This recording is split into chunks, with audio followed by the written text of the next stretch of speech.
Olá a todos, sejam bem-vindos a mais uma aula nossa do 7º ano e hoje nós vamos falar sobre calor e temperatura e também sobre o efeito estufa. Calor e temperatura não são a mesma coisa, apesar de nos referirmos a esses termos como sinônimos em nosso dia a dia.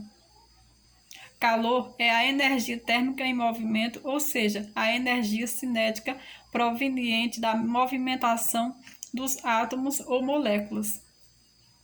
Por outro lado, a temperatura é a grandeza física usada para medir a energia cinética entre as moléculas. A temperatura é o sistema ou escala criada para medir a vibração molecular, ou seja, o calor. Em nosso dia a dia, através de nossos sentidos, podemos ter a chamada sensação térmica.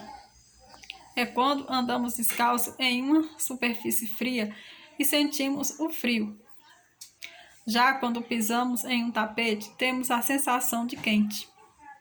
A sensação térmica ou temperatura aparente é a forma como nossos sentidos percebem a temperatura do ar, das substâncias e dos objetos, mas que pode diferir da temperatura real, sendo necessário um meio para fazer a medida das temperaturas. Em nosso dia a dia também podemos fazer um experimento para identificarmos o que acontece com alguns materiais ao ser aquecidos. Em certos materiais, como o ferro, pode haver a dilatação térmica, que é quando aquecemos um material, provocando o aquecimento do mesmo. Quando o aquecimento vai acontecendo, vai havendo o aumento do volume desse material. Isso é chamado de dilatação térmica. Se o aquecimento for interrompido, ele volta a seu estado normal e a redução do seu comprimento. No caso aí, no experimento, vocês estão vendo o material utilizado é uma barra de ferro.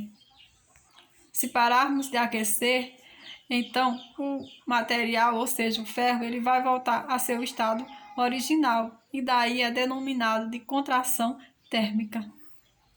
Já dissemos que para medir as temperaturas de forma ideal, precisamos de uma unidade de medidas.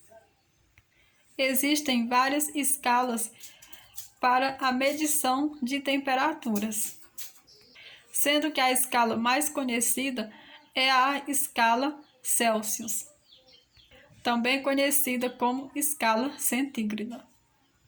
Essa escala é a mais usada nos países do mundo e teve origem a partir do modelo proposto pelo astrônomo sueco Anders Celsius, que viveu entre 1701 e 1744. A escala se baseia nos pontos de fusão e de ebulição da água, em condições de atmosfera padrão, onde o gelo derrete a 0 graus Celsius e a água ferve a 100 graus Celsius.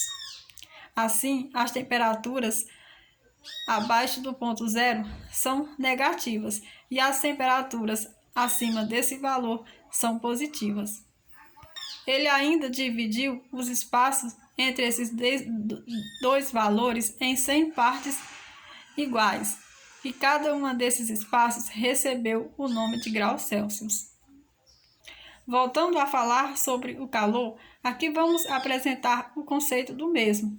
Ele é a energia térmica que passa de um corpo com maior temperatura para um corpo de menor temperatura. Quando não há diferença de temperatura, não existe calor. As imagens a seguir mostram a passagem de calor de um corpo para o outro. Sendo que ao passar calor de um corpo para o outro, um material ele pode atingir o chamado equilíbrio térmico, que é o estado de um sistema no qual todas as partes ficam na mesma temperatura.